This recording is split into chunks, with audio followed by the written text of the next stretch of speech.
sausawan nito.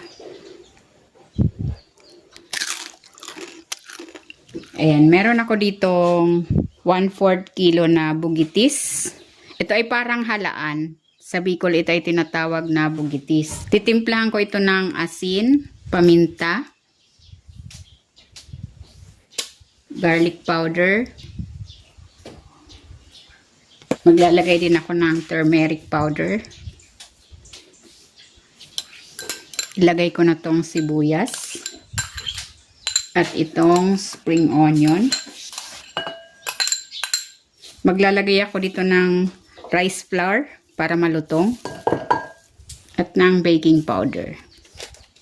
Haluin ko muna.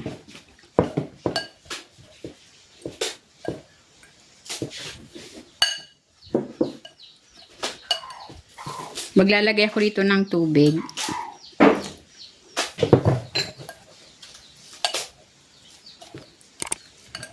Dagan pa natin.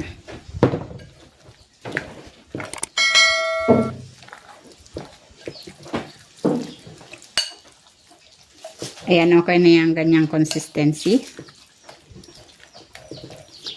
Lulutuin ko na ito. Ayan, nagpainit na ako ng mantika. Maglalagay ako ng 1 kutsarang mixture.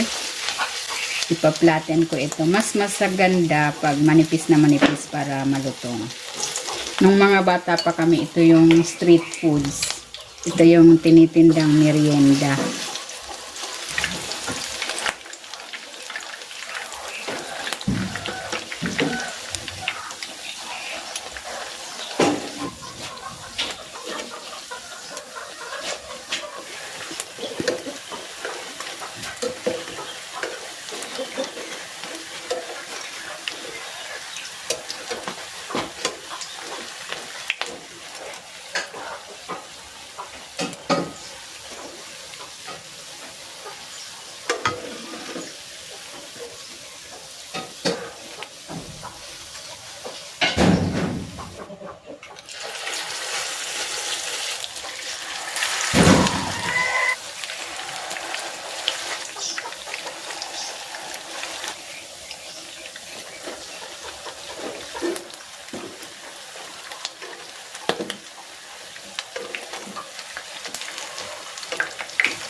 Ito na, ready na itong ukoy na bugitis.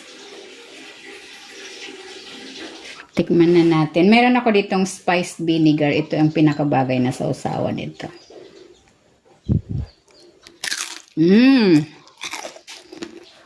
Harap. Ito na yata yung pinakamalasang ukoy na tikman ko. Perfect talaga ang giniling na bigas na gamitin. Malutong. Sabay dadagdagan mo pa ng konting baking powder. Super crispy. Ayan.